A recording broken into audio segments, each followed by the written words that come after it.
Chicago and the Philippines. A comprehensive review of the week's special community events, featuring many exciting personalities, handled by the most professional Chicago Philippine Reports TV staff. Good afternoon and welcome to the Chicago Philippine Reports TV, still the #1 Filipino show in the Midwest. I'm Girlie Pascual. Welcome to our show. Today we have all the top stories from the Philippines. We also have what's happening in our own Filipino American community of Chicago. We have interesting interviews led by our very own executive producer, Miss Veronica Leighton. We have Brigitte, Cueter, Carino. All these are coming up and more. Afterward from our sponsors, please stay with us.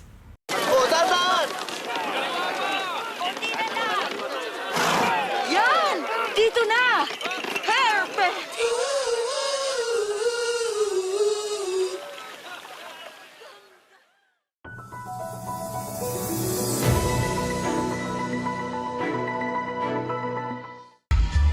The 45-day campaign period for local candidates in the midterm polls began Friday.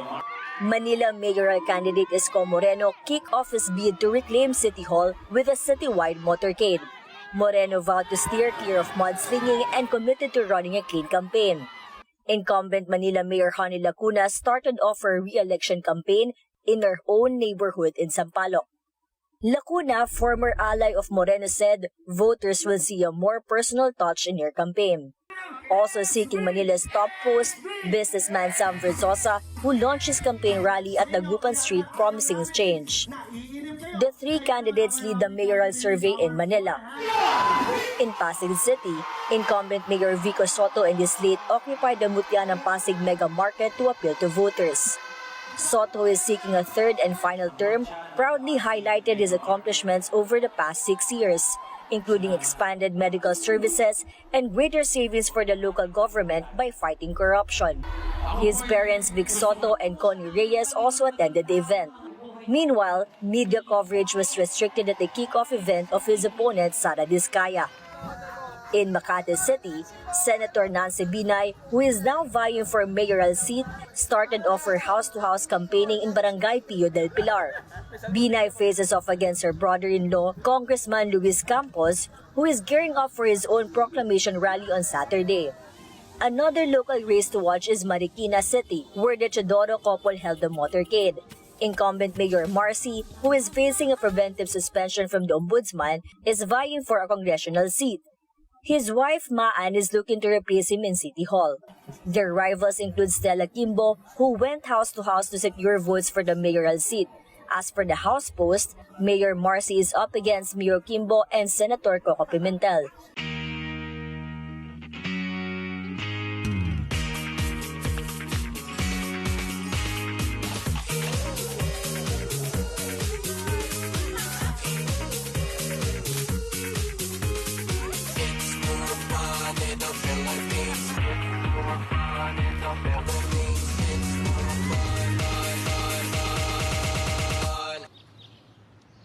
It's more fun in the Philippines. ViaTimes, vital news, vibrant views for the Filipino Asian communities in Chicago. ViaTimes for your most interesting and exciting reading and your party coverages.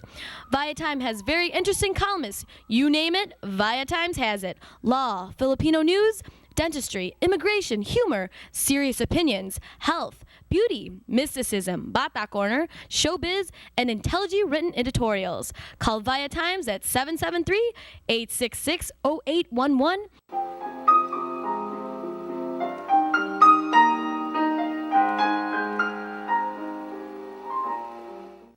Magandang hapon po sa inyo lahat and welcome to Veronica's segment of this show. Today, I have a very young, pretty entrepreneur, and she's a young Filipina here among our midst in Illinois.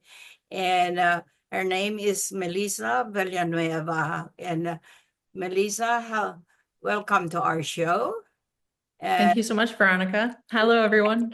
Here for the occasion of the the Women's History Month, and you are being recognized as one of the young entrepreneurs here in Illinois. And Melissa, can you please tell our viewing audience about your business, the shop, coffee shop business, which is named the Brew Point, the coffee, Brew Point Coffee, right? Yep. In Elmhurst, Illinois. Welcome to Yeah. Yeah, thank you so much. No, so I own Brewpoint Coffee. 10 years ago, I found a coffee shop on Craigslist with my 7-month boyfriend.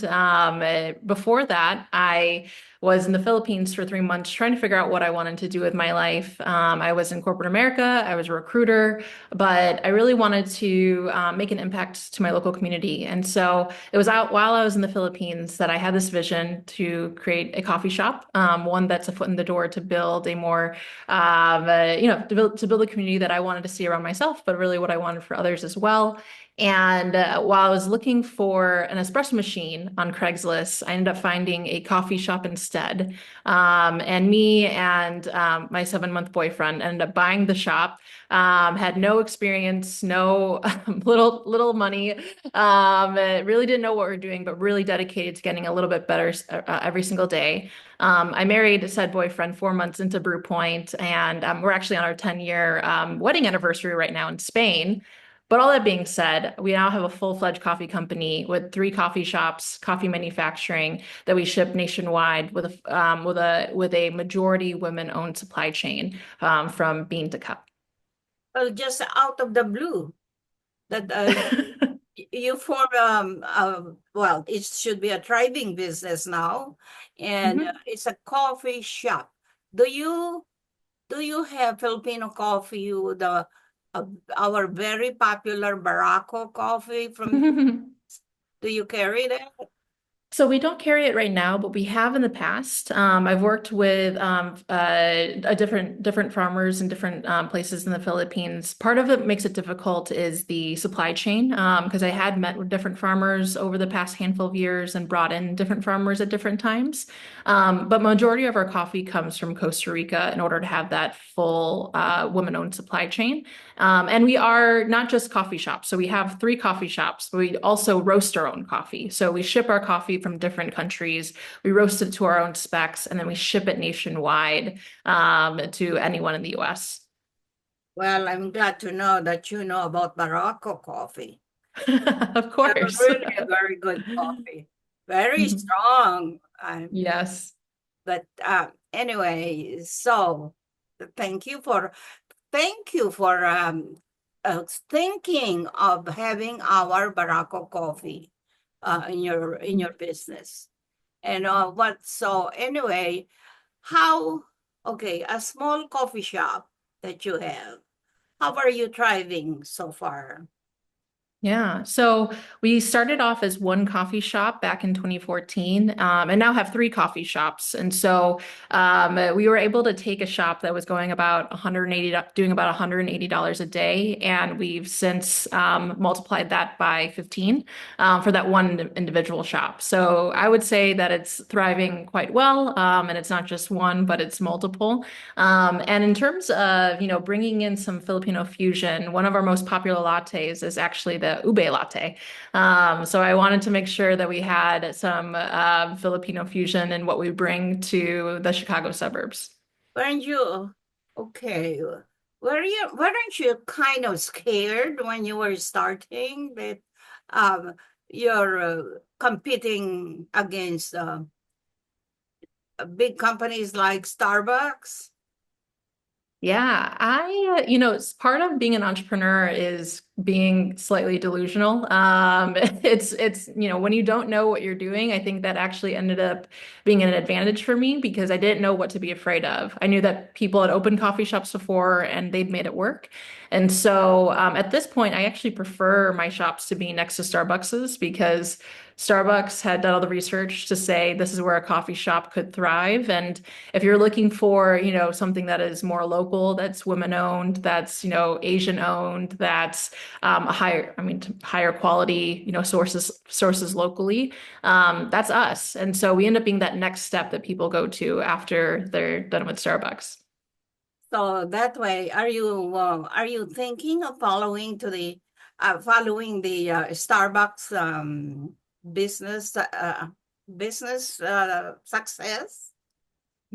No, I would say that I'm looking to forge my own. At the end of the day, for me, it's about community impact. And as much as I think there's a lot of potential to scale, whether that's through cafes or, selling our coffee nationwide through e-commerce, I really care about impacting our local community. And so coffee shops, we know, are modern day watering holes where people can gather and meet, and connecting different organizations and people within the Elmhurst and Chicagoland community is really what I'm interested in. I actually have multiple other roles at this point on top of being the CEO of Brewpoint. I am an economic development commissioner for the city of Elmhurst, and I'm also the entrepreneur in residence for DuPage County. And so I put on the biggest entrepreneurship events in the Chicagoland area, really focusing on women and diverse entrepreneurs to help them thrive in our area overall. So I get really excited about that type of work, and I think coffee shops are a great place to start that. What places in Illinois do you have the 3 coffee shops? They're actually all in Elmhurst, and so that's what's kind of fun about it for us. Oh, right. Yeah. Well, in one place, and you're spreading in one place. Are you planning to spread in other places, in other suburbs of Chicago? At the moment, I'm focusing on e-commerce and really focusing on selling our product regionally. And so, one of the things I've been really grateful for with the Illinois Made program is that they've been a huge resource in helping me advertise about my business and our website and our ability to sell gifts and to send coffee to people. And so they actually had gotten us onto a couple different news outlets like NBC and WGN over the holidays, which ended up being our most popular or like our biggest success for the Black Friday, Cyber Monday weekend. And so if I was to expand anywhere, it would be in Illinois. And that's definitely something that I'd consider in the next 3 to 5 years. Eliza, who inspired you to start this business? Who inspired me? Oh, that's so interesting. It's a little bit of, family and my husband, because, when I met Angelo, my husband, he really he believes in me so much. And so, your boyfriend, when you started, your boyfriend, yeah. is now your husband, right? Yes. All right. Okay. Congratulations. Okay. Thank you. Yeah, we got married like 4 months into starting Brewpoint. So it's our 10-year work anniversary was in September, and our 10-year marriage anniversary was in February. And so, we work full time together. And so I own the business, but we like to joke that he had bought me the coffee shop like an engagement ring. So he had no money for an engagement ring when we got engaged because he spent it all in the coffee shop. But we get to work full time together, and it's, really enjoyable, because we get to, not only do the work that we find really impactful, but we get to spend it with the people that we, care and love. So it's pretty much a dream. It sounds to me that you have a real good partner there, and we should have interviewed him too. Your partner, your love. He's out doing laundry for us right now. Oh my goodness gracious, lucky girl. Yeah, thank you. No, I know I'm very lucky. He's very, very supportive. And so I kind of lead the ship, but he supports it every step of the way so that we can be successful in everything we do. And so we have a lot of fun. How do you look at the future in this business? Yeah, so the coffee industry is a little bit tough right now because there's more demand than there is supply at the moment. Global warming has affected the coffee industry in a way in which there's a lot less coffee supply than there ever has been starting in 2024.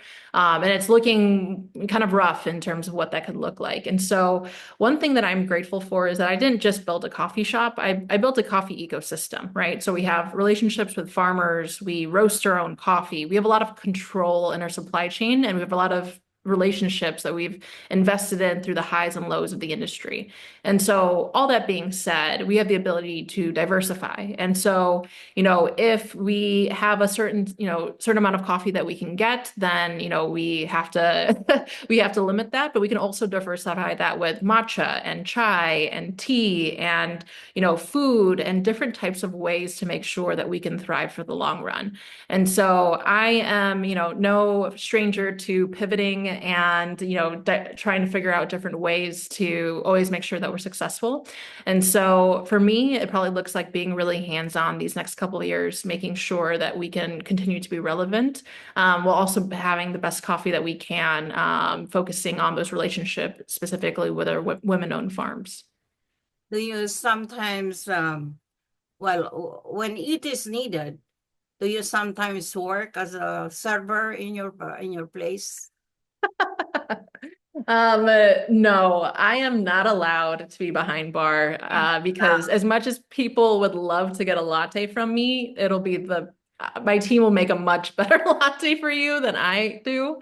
At this point, I'm all about growing the business, setting the vision, and coaching my leadership team. And so I'm very grateful to be at a place right now where that's my role. My husband, though, will jump behind bar and he can make a very good latte. So that's always a nice piece as well. Is that how you think of helping other women out there in business who wants to follow your footsteps? Not only coffee shop business, in other kind of business. Yeah, that's actually why I signed on as an entrepreneur in residence for Innovation DuPage. So our county, DuPage County, I get to be a mentor for other entrepreneurs in the area. And so that's a secondary role that I have, to mentor a diverse array of industries, not just coffee or food. And so I can mentor someone who is a solopreneur, who is a service business, or any which way it looks like. Because at the core of it, business ownership is about creating a system that works, right? And so I've really come to love figuring out how to make systems, businesses, ecosystems thrive, and how they can affect and make a healthier, happier, wealthier community. And so, I'm all about mentoring women entrepreneurs and seeing them thrive in our local and regional area. Are you doing something to reach out to the Filipino American community with your business? Yeah, so when it comes to the Filipino American community, I would say that it's a little bit of a mix of a lot of different things that we do. And so we have done a Filipino women specific events, pop-ups at our locations, really just to highlight the Filipino community in the Elmhurst area, in the Chicagoland suburbs, focusing on showing, authors who are Filipino, food that's Filipino, and different types of things like that, so that we can really share the culture with the wider Chicagoland community. Great, terrific. I'm really very, very proud of you with what you're doing, with your success. And Melissa, we can invite you again for an update of what you're doing in the community. And if you want to reach out more for the Filipino community, just give us a call. All right. And of course, and if you're interested, my husband did just walk in if you want to say hi. Their husband. Yeah. Ben. Hello. How are you? Congratulations. Wow. I cannot call your husband as the power behind. I think both of you are the success and power behind your business. All right. Yes. All right. Really good partners. Thank you for gracing our show today, Melissa. And what I'm saying, we are really very proud of you. Welcome to the Filipino American community. And you can call us anytime if you need further help for your business. Thank you. I appreciate that. Maraming salamat. Salamat Maraming po. salamat. Opo. All right. Okay, thank you very much. Maraming salamat po sa inyong panonood. Ako po si Veronica. Enjoy the rest of your weekend. Bye, Melissa. See you. Bye. Thank you.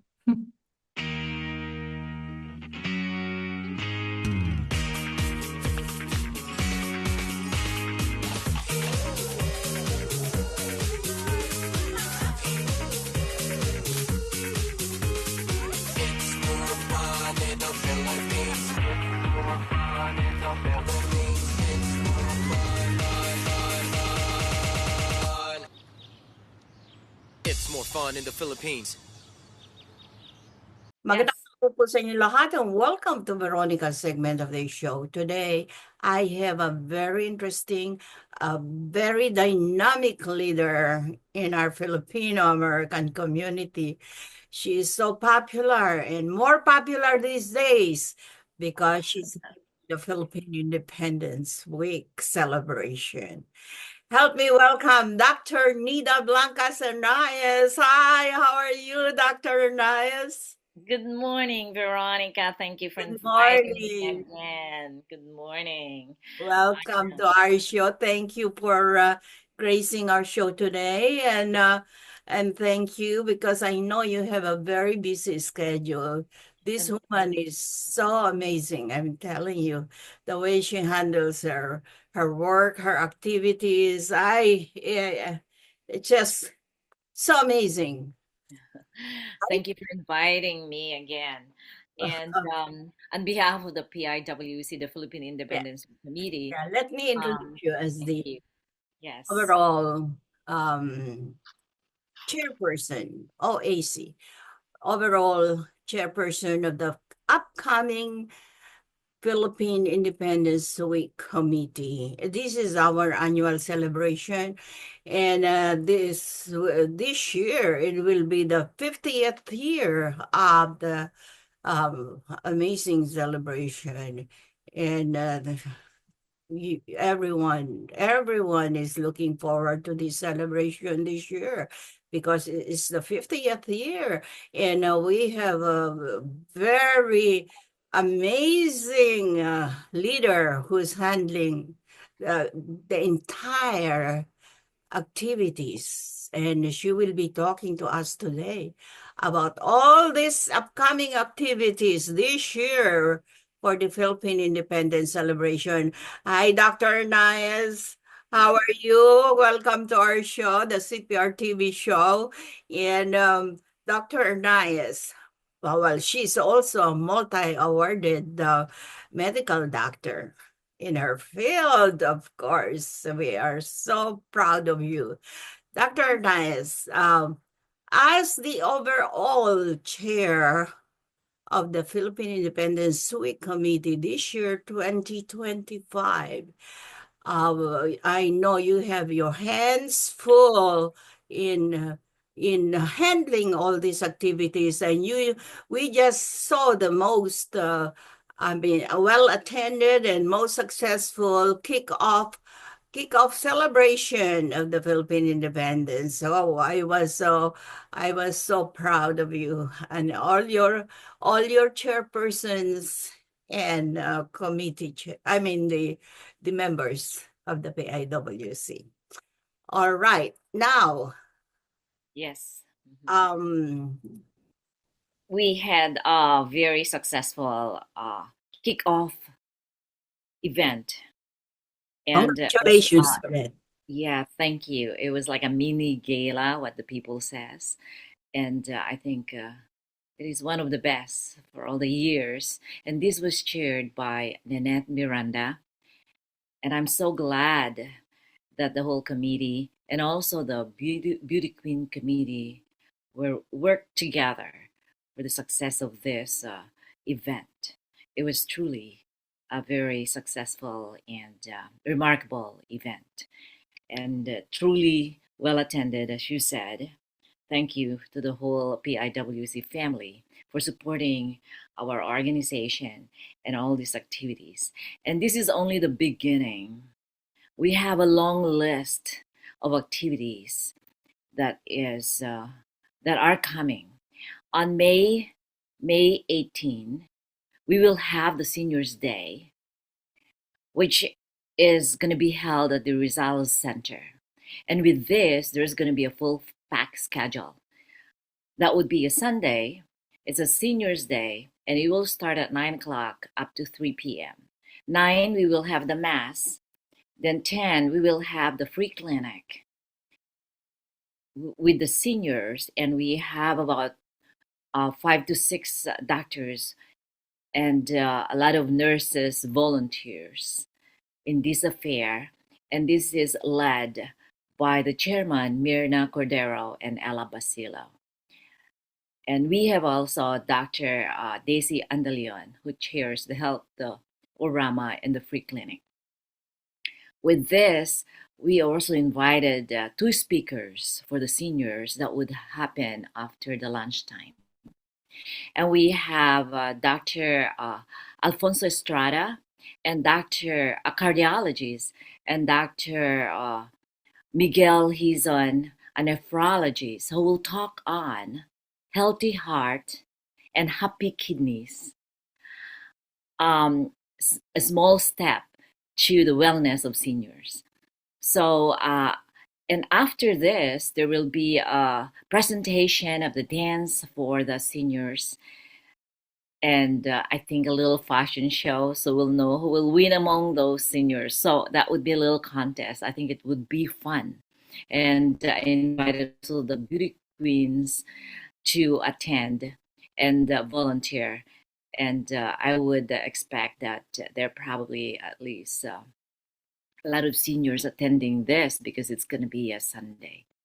So I invite all the seniors to go to the Rizal Center to join us in the Seniors Day event for the PIWC coming May 18 at 9 o'clock. So thank you for that. The next would be the Philippine Independence Day Parade, which is another grand parade, grand celebration, because this is the 127 years of the Philippine independence.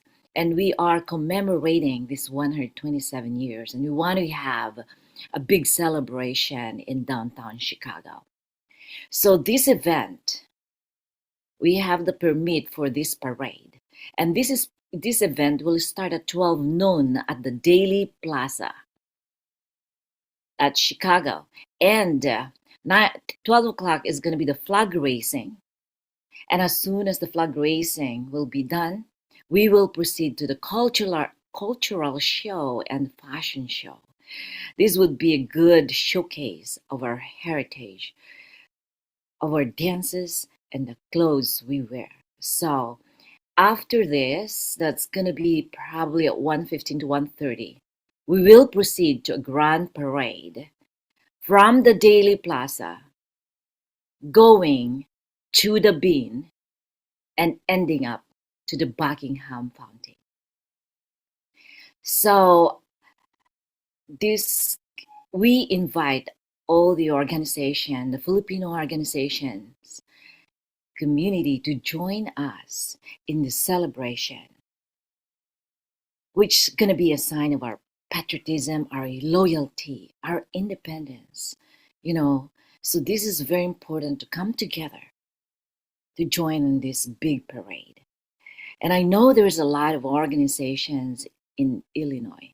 There is a lot of Filipino organizations. And if all of them will join in this, then we're going to have a big parade that we are proud of what we are, the Filipinos, the Filipino Americans community.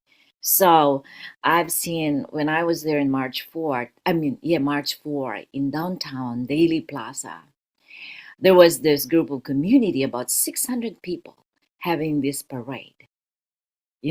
So that's what I want to see for our Filipinos, to have this big parade representing our country on that day.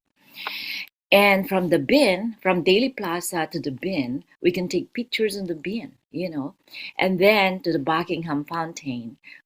We can even use the Chicago pedicabs for those beautiful beauty queens to ride on, or we can use a Chicago trolley, or this is a walking parade. I'm also inviting a marching band to join us.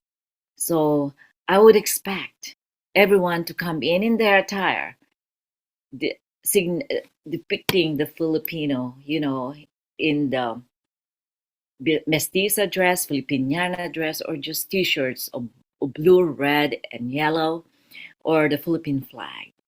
So this is going to be a big event. And this is from 12 to 4 p.m. We had also invited some guest speaker for the program during this event.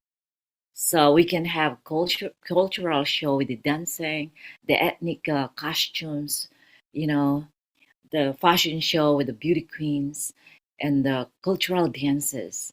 There is the different Filipino cultural dance group that would showcase their dances. So I am, this is something that we need to make it big, and it is something that first Oh, time it's so we're going to be full of doing. activities. You got your Doing done. yes. And then after that, on June 15th, so this is June 12th. So mark your calendar. I want all the Filipino communities to join us on June 12th for this big grand parade. And this cultural program is going to be chaired by Brenda Stevens and Mercy Matusek as the co-chair. And for the parade, this is being chaired by Robert Chavez. So I know we have a very dynamic and active group of the PIWC that's working hand in hand. And not only this, we had a meeting, collaboration with the Consul General, Attorney Melanie Rita Diano, and Consul Ella Carina Mitra, as to these events of the PIWC last March 13. And so this is a big collaboration with the Consul General of our Illinois. So I know we'll work together as a team, and with the community supporting us, I think we can give a really, really, really big celebration for Philippine independence. Oh. And then next is the June 15, which is going to be the picnic. This picnic will occur at the Labag Woods. And there's going to be a walkathon first that would start at 9 o'clock in the morning, or probably 8 o'clock. And then after that, there will be a mass at 11 o'clock. And then lunch, which is going to be provided. And with this, there is also a health orama, which is a free clinic. With this picnic, with the walkathon, this is chaired by Dr. Veronica Fertig. And with the picnic, this is chaired by Marjorie Lianes. And again, Daisy Andalion for the health orama. And for the games, this will be chaired by Melanie Carlson. So we have a lot ongoing, and hoping we will also have the Pinoy Taste, kind of a festival thing. So we're trying to invite some, like the Pinoy Grill, their food truck, or other restaurants that we will have food tasting in there too. So we will also invite different organizations to join us and have a tent around the picnic area. So this is another thing that we are preparing, this big picnic event. So why is it so different? Because this is our Golden Jubilee. We want to make it big. And imagine 50 years that PIWC existed just to commemorate the Philippine independence for all those years. And I'm so glad that there are also some BOTs that were there at the very onset of that 50 years in developing this PIWC in the very start of this PIWC organization. Like we have Deli Villalon, We have Dr. Virgilio Honson, who was there 30 years ago, and I think even Ernie Lapid.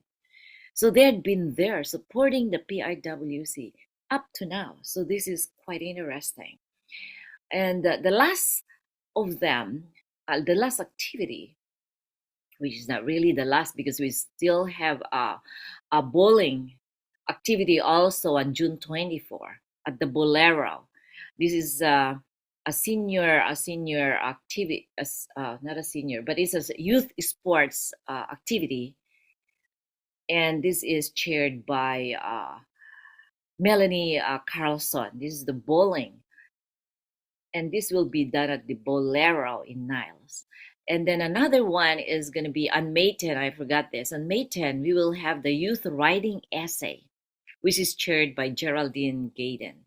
So this is youth, so we invite all the youth to write an essay, and we will pick what would be the best, the first, second, and third. And they will have a money and a trophy gift for this. This has been ongoing for all the years, and this was initially chaired by the BOT previous OAC Mrs. Wisit. Now it's Geraldine Gaydon who is chairing this event. So how I wish those youth will go and attend for that too. And the last would be the June 28th, which is our grand ball. Our grand ball for this 50th Golden Jubilee. And this will be held at the Hyatt Regency O'Hare. And then with this grand ball, we probably also would be the keynote speaker. We had invited BBM, our president, Marcos Jr., to be our keynote speaker. And they had a letter, they had approved the request. But then with what's ongoing right now in the Philippines, there's a lot of issues. I hope he can come, but, you know, at this point, I'm not truly sure about this because there's a lot of ongoing problems. You probably read in the news, you know, we have the Duterte, we have the China issue and everything. So I don't know. So, but anyhow, we will try to get someone, you know, that would be a keynote speaker, hoping we will have a very good one. And we have others that we are like in mind. We've invited our governor, J.V. Pritzker, to be a guest. We have also invited the Miss Universe 2022, Arboni. So we will try to see who would be there on that big night. So there we are. But we have a set of beautiful, beautiful beauty queens. 13 of them who would be crowned during that night. So they are so beautiful and they're so amazing, you know, and they're like very enthusiastic to work for this.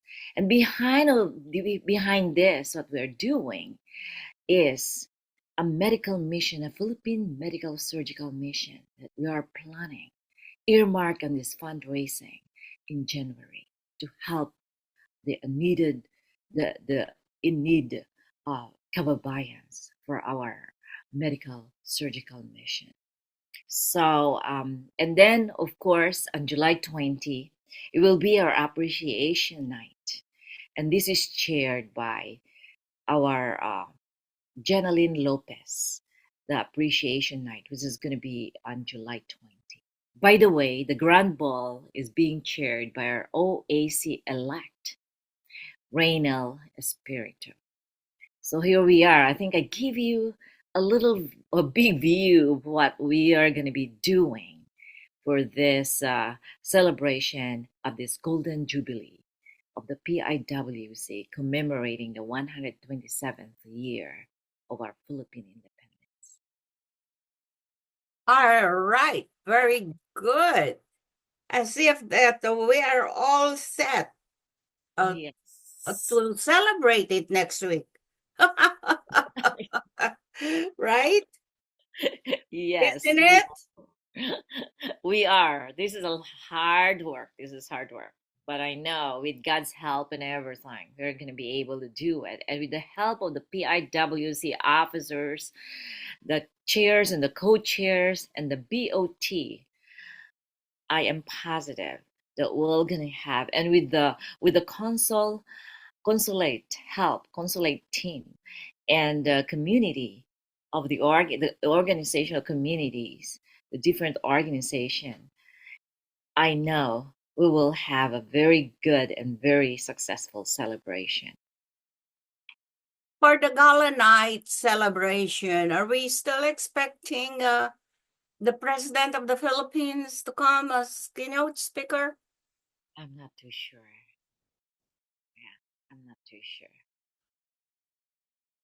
We That's how still, we wish we will have someone who will be representing him if he can't. So that's where we stand right now. you also have the awarding, right? Yes. Oh, wow. Yes, we do have the awarding, and that is being chaired by Lisa Bassett. So, Okay. um, and the advisor is Dr. Virgilio Honson, and the other part of the awarding committee is Eden Olarte and Benny Heason. So I know they will do a very good job on this awards, being the awards committee in Do we picking. have the names already of the awardees that we can announce? No, because they will have that meeting that we are still getting the nominations with their CVs, with their nomination letters, and then we'll sit down together and find out who would be the awardees. Yes. Wow, Do have that's great. nominations. No, we do have nominations. We have the nominations of Mel Velarde, nominations for Nora Chai, nomination for Dr. Jim Sanchez, and others in the community. Yes. All right, great, terrific. Well, we have some great leaders to be nominated out there. There's a lot of very well deserving, Filipinos that can be nominated. And, if I would, we have the veterans to what's this one? Mr. Tagoba, you know. So we are trying to get awardees that have really truly worked hard for the Filipino community in relation to our Philippine independence too. So we are asking also if you have any nominees for this, we will be very grateful. Send us the CV and send us your nomination letter, and we'll get hold of them. Yes. Well, Dr. Hernaez, it sounds to me that you really have your hands full for this celebration. And do you ever sleep? With the FEU, Medical Alumni Foundation, being the president and being the chairman of the Philippine Medical Association, you know, doing the continuing medical education, being the director and the CME chairman and being the president, I know my hands are handful, but it's really I'm busy, but I try to pray. I try to have time with God still and to thank Him and to help me out on all these activities, because truly I will not be able to do all these things. There's nothing, but with Him, there's nothing that is not possible.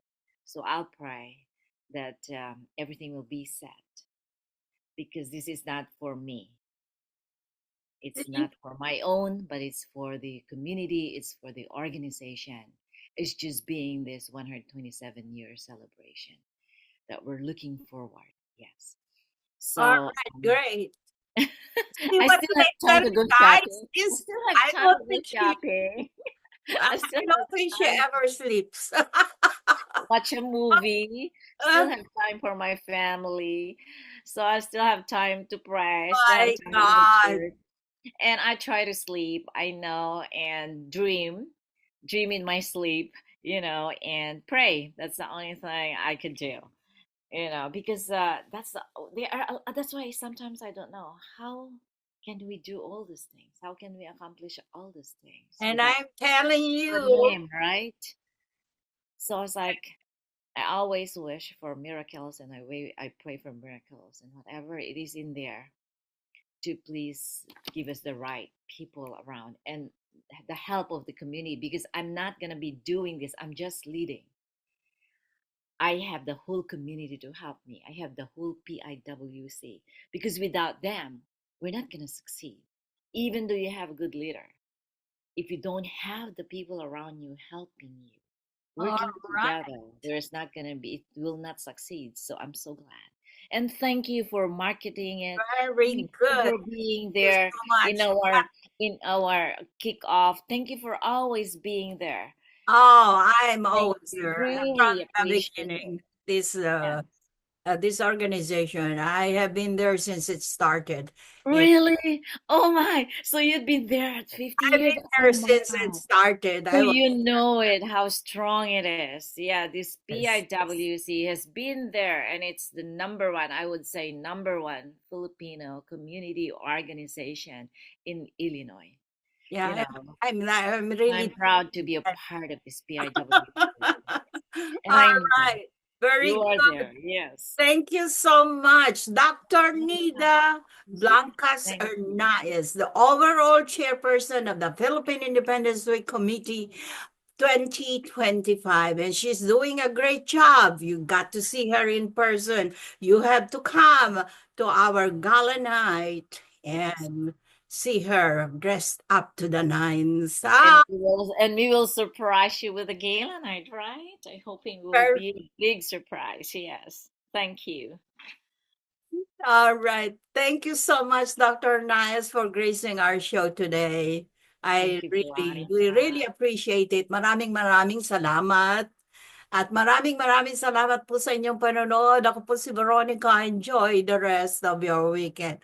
Bye now, Dr. Nias. Bye bye, and thank you. God bless. This is a prayer and a reminder. All we have is now. Anak, umuwi ka na.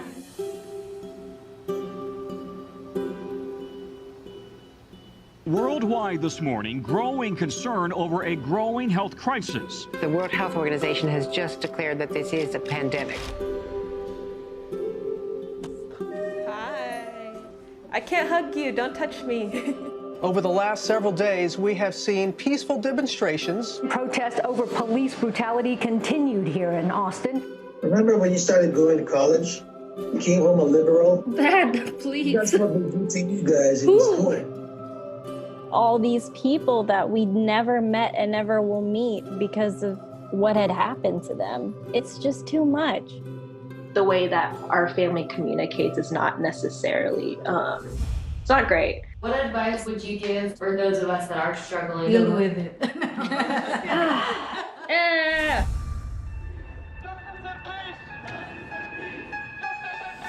I think the norm for our community has been to just stay silent and keep to your own business. I could definitely be doing more than I'm doing right now, and I know that others can as well. What if someone is called from God to be an activist? I can answer that question.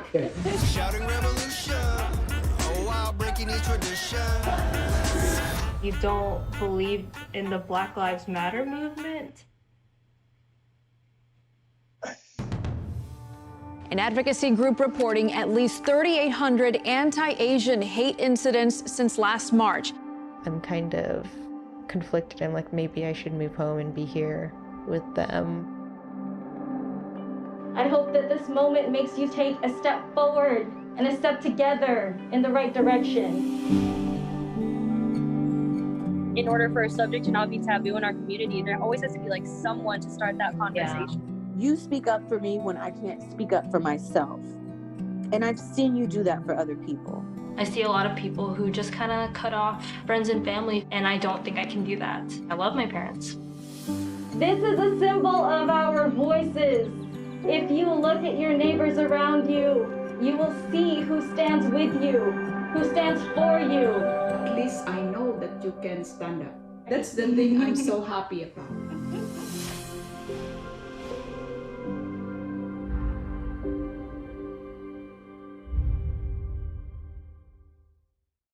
We would like to welcome all of you to Baladna Jewelry. We have a very big selection of 21-karat gold jewelry imported from the Middle East, from Dubai, Saudi, and Bahrain. And we have a very big selection of diamond. We offer free financing for 6 months, and we have a layaway system which you can leave your stuff for 3 months. We repair gold and we buy old gold. Welcome to Baladna Jewelry. Salamat po.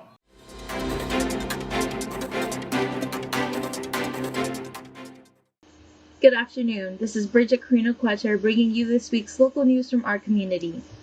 Illinois motorists already pay among the highest gas taxes in the country, and legislation at the State House could make that higher. House Bill 1283 would allow all municipalities, not just larger home rule communities, to impose a motor fuel tax on top of the state's gas tax. The measure was scheduled in committee Thursday but was not brought up. Illinois Fuel and Retail Association CEO Nate Harris opposes the measure as bad for customers. Any increase in the gas tax is regressive against the low-income folks here in the state, and we think that increasing taxes like this just hurts regular individuals, Harris told the Center Square. In the past week, Red Cross volunteers helped 76 people affected by 21 home fires in Schaumburg, Wheeling, Harvey, Hanover Park, Forest Park, Maywood, Harvard, Fox Lake, Crest Hill, Hampshire, Park Forest, Rockdale, Peru, and Chicago. The Red Cross provided emergency financial assistance, food relief items like toiletries, health and mental health services, and one-on-one support to connect people to available recovery assistance. So far this year, local Red Cross volunteers have helped hundreds of people affected by home fires in our community. Our hearts go out to our neighbors who are impacted by these fires, said Kelly O'Connell, CEO of Illinois Red Cross. Because these disasters can happen anytime, anywhere, please help stay safe by testing your smoke alarms each month and practicing your home fire escape plan. Each Chicago taxpayer is on the hook for $40,600 in city debt today, the second most among major U.S. cities. Add in the debt Illinois state leaders grew last year, and Chicago taxpayers owe nearly $80,000. Chicago ranked as the nation's second worst sinkhole city again in 2025, with Chicagoans shouldering the second largest taxpayer burden among major cities, according to a new report. Every taxpayer in Chicago would need to contribute $40,600 to pay down the city's total debt, according to Truth in Accounting's 2025 State of the Cities report. That is the second most among taxpayers in the 75 most populous U.S. cities, behind only New York. It's also more than the next two highest ranked major U.S. cities, Portland and New Orleans, combined. As spring break approaches, the Federal Bureau of Investigation is warning Americans to take extra precautions while traveling abroad. Whether it's families escaping the final weeks of winter or college students looking for a break from their studies, the agency emphasizes that travel risks remain a serious concern. Maintain vigilance throughout your travels, and be prepared to contact the nearest U.S. embassy or consulate should the need arise, said Ethel Davis, the FBI's assistant director in charge, in the statement released Monday. The warning comes after the disappearance of University of Pittsburgh student Sudiksha Konanki, who is visiting the Dominican Republic's resort town of Punta Cana.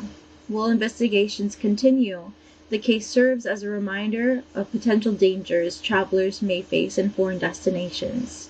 The retail giant Amazon is fighting back after the Consumer Product Safety Commission ordered it to recall hundreds of hazardous products sold on its platform, a first of its kind ruling that could reshape how online marketplaces are held accountable for consumer safety. At the heart of this case is a simple question. Can companies like Amazon be forced to protect consumers from unsafe products sold by third parties? Or can they continue to hide behind the "we're just a platform" defense? Don Fountain, one of the country's top product defect attorneys and author of Defect Safety, says this case could set a dangerous precedent for families nationwide, with 37 years of experience holding major corporations accountable. The U.S. State Department has issued an updated travel warning urging travelers to reconsider their trips to Jamaica. This alert, updated on July 25, 2024, highlights significant safety and health concerns, particularly for U.S. tourists, and emphasizes the importance of being well informed before embarking on international travel. The State Department's advisory specifically cites an alarming increase in crime, including home invasions, armed robberies, sexual assaults, and murders. Notably, some incidents have occurred in popular all-inclusive resorts, typically considered safe havens for tourists. The advisory states the U.S. Embassy routinely receives reports of sexual assaults, including from U.S. citizen tourists at resorts. U.S. citizens report slow or unsatisfactory responses to serious criminal incidents. When arrests are made, cases are infrequently prosecuted to a final verdict and a sentence. Jamaica is now categorized under a Level 3 advisory, meaning travelers are advised to reconsider travel to the country. That's all for today. Thank you for watching our news this week. This is Brigitte. See you next time.